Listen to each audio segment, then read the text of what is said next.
What's going on, guys? Austin here, and in this video, we are going to be taking a look at the extra points week 12. That's the week. So we're going to start where we always do with our week 11 recap. Week 11 was a lot better recap than week 10. So on the over-unders, I went 3-2 now. I mean, the Packers and Titans, and the Lions and Giants, those ones were just straight hits. Same thing with the Cowboys Vikings. I mean, obviously the 40-3 outcome was massively surprising. But you say like, oh well, if the Vikings scored, like the time of possession would have taken away from Dallas, it would have evened out. The Panthers at Ravens, that was flabbergasting to me. I mean, the total was 16 points in that game, and then the Rams Saints under. I didn't expect the Saints to put up 27, and I also didn't expect the Rams to put up 17. That was just a pure miss. Now on this side, on the spreads, I went 3-1-1. Bills -7. Kind of got lucky on that one. Cleveland almost backdoor covered, but fortunately there was enough of a buffer so that the Bills ended up winning by 8, which was just so thankful because that last garbage time touchdown was really starting to make me nervous. Wasn't sure if Cleveland was going to go for 2 or anything stupid like that. And then the Colts +6 versus Philadelphia. I mean, like all the smart money was on Indianapolis, and I almost picked them to win the game outright. I didn't have the balls to do it, and I'm so glad I didn't because Philly had that, final desperation drive where Jalen Hurts ran in the touchdown. The Lions +3. I said they were going to win outright. They did. The Bears +3. I said they were going to win outright, and they lost by 3, so that one's a push.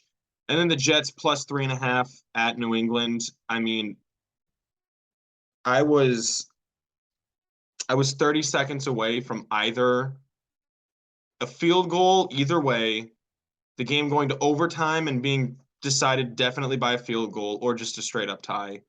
The Jets should have had this game. They had like they had like 7 yards of total offense in the second half or something stupid like that, and I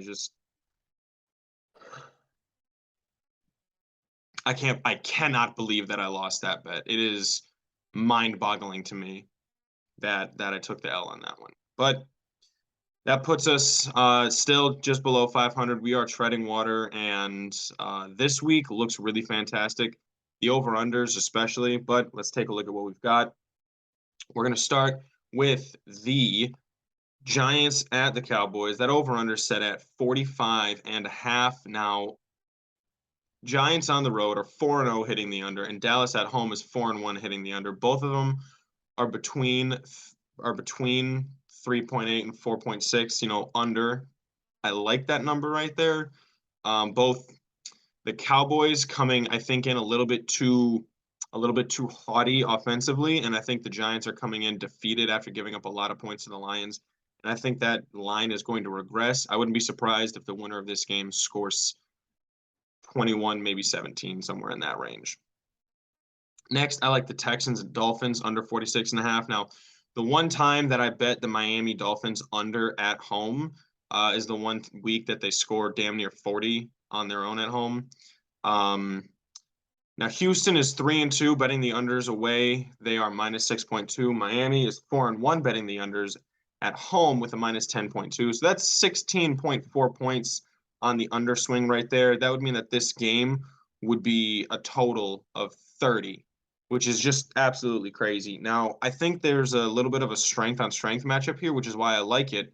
The Dolphins, their strength of their offense is their passing game, and the strength of the Texans' defense is their pass defense. Now, their run defense is a little susceptible, and the Texans right now have been relying heavily on the run, and the Dolphins stop the run relatively well. So, I think that the Dolphins are going to eat up a lot of clock. The Texans are going to have to punt.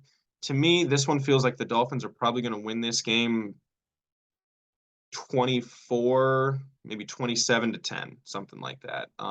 It's a 13.5 or like a 14.5 point spread, which that's a big spread and it makes me nervous. I'm not comfortable enough to bet it, but yeah, like 24-10 is how I feel this game. Raiders at Seahawks, the under 47.5. I bet all unders this week, just so everybody knows. The Raiders are 4-2 betting the unders on the road with a -5.1. And Seattle is 3-1 on the unders at home with -7.8. That home field is really making that difference. 47.5 is a pretty high number for two teams that technically are built around their offense, but the Raiders' offense is completely banged up and uh, just missing on all sorts of cylinders. And the Seahawks defense is way better than, we all thought it was going to be, and I still think Vegas is kind of taking some time to adjust to that. Now the Broncos at Panthers under 36.5. That over-under looked like a trap, because if you told me that a team could go, say 18-17 and the over would hit, it looks great, but to me it almost looks too good to be true.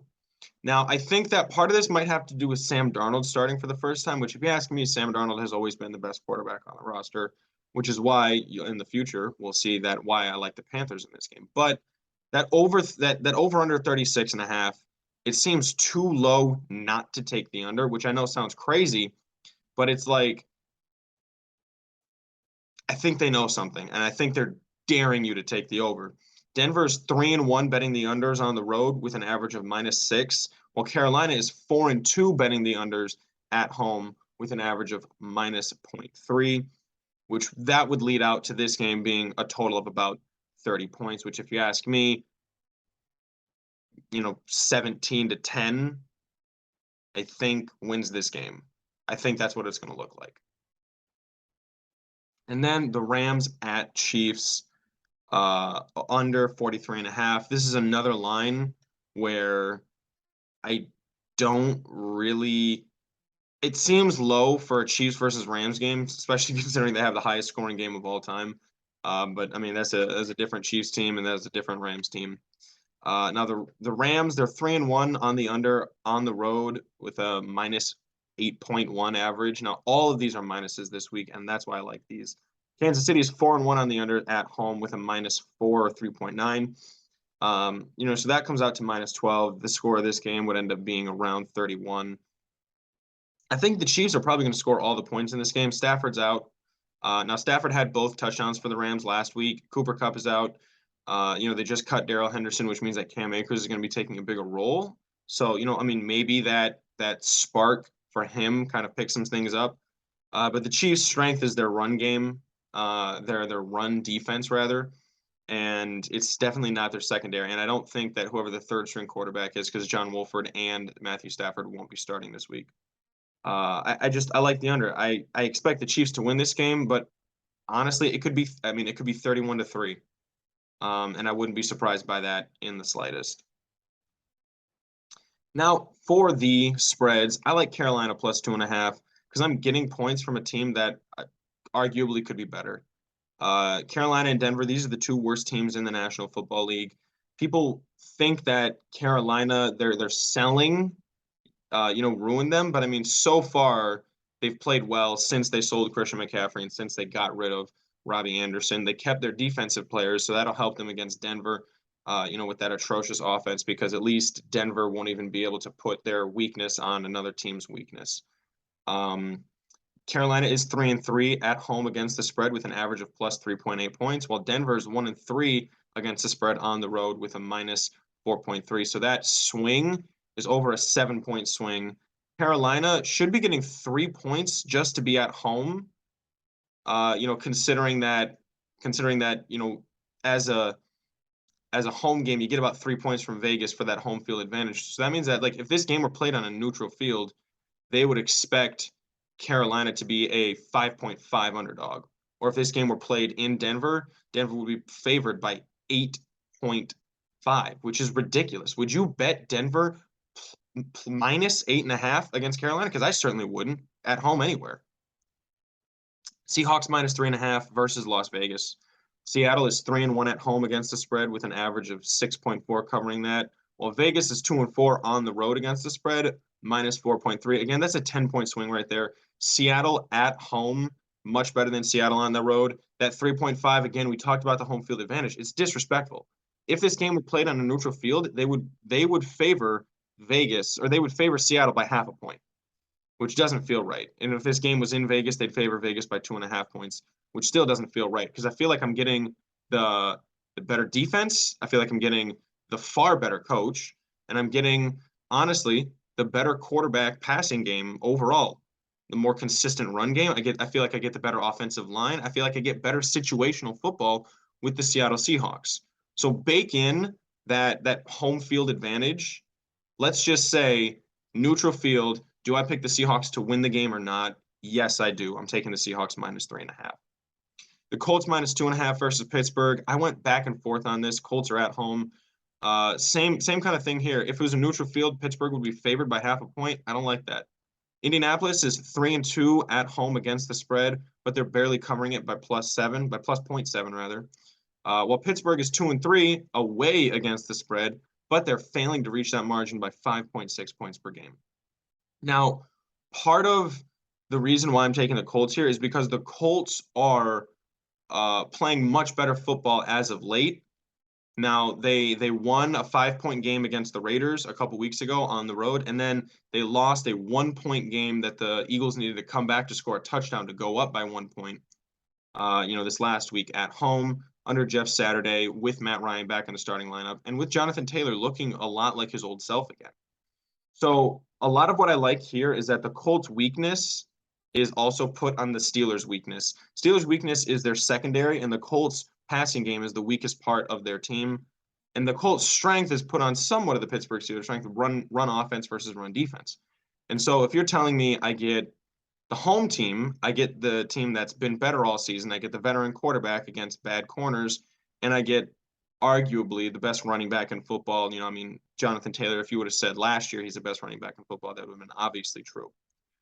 So all that being said, I like the Colts at home minus 2.5. Now the Chargers minus 3. This line started at minus 4.5. I think it was either 4.5 or 4. And now it's gone all the way down to Chargers minus 3, which almost makes me want to pick Arizona. But I think Chargers win by a field goal. Seems like the smart move. Now the Chargers are 5-0 against the spread on the road, but they're covering that spread by an average of 1.7 points per game. So they're winning on the road by the thinnest of margins, winning that spread. Arizona, however, at home is 2-3 against the spread, failing to cover that by 5.1. Inside the Cardinals locker room, there's a lot of tumultuous noise, and there's controversy. They're doing an in-season Hard Knocks, which to me, Hard Knocks is never great for a team. There's a curse. I don't know what it is, but teams that get on and are shown to be in front of the camera just they play fake football. And so I like the Chargers here minus 3.5. This game were played in LA. The Chargers would probably only be favored by 3.5, maybe 4, because Chargers really don't have a home field advantage, and that's really helped them on the road here. And to me, Arizona doesn't have a super large home field advantage, and because the Chargers should still have some fans in that Southern California, San Diego area, Arizona's not going to have a massive home field advantage, especially against this team. Take the Chargers minus 3. And then I went back and forth. I wanted to bet Miami minus 13. I think it was minus 13, but that ballooned up to like 14.5, and I couldn't in my full conscience take take Miami over Houston by 2 scores, because Houston's defense has just been too good. As long as their offense, they just don't throw pick sixes to start the game. But the Lions at home are 3-2 against the spread, covering it by an average of 3 points per game. They're on a 3-game winning streak, and they are not the type of team that knows how to rest on their laurels, because Dan Campbell is not a guy that will allow you to become satiated with a 3-game winning streak. Buffalo, on the other hand, is coming off of a very interesting win in Ford Field, but was considered a home game for them. So they've been away from home for a long time. It's a short week for both teams, but to me, short weeks favor run games, not passing games. And so Buffalo on the road being 2-1 against the spread and only covering by 0.2. They're basically just escaping on the road while doing a lot of their damage at home. For all these reasons, I think that a little bit of the armor of Buffalo has been taken off. Buffalo used to be the number 1 run defense in the NFL, but that was mostly because teams were so far behind that they couldn't even run the football. I don't think the Lions get heavily behind, especially like the Browns did. For all those reasons, I like the Lions to easily cover this 9.5, and it's not going to be a backdoor cover. I anticipate the Lions to potentially win this game. That's right. If I had to bet my life on it, I'd say I'd bet Buffalo, but I'm going to bet Buffalo to win 24-23, a one-score, one-point game right there. So thanks for watching that video. Be sure to let me know what you think in the comments down below. Like and subscribe, and stay up to date on all of our future content.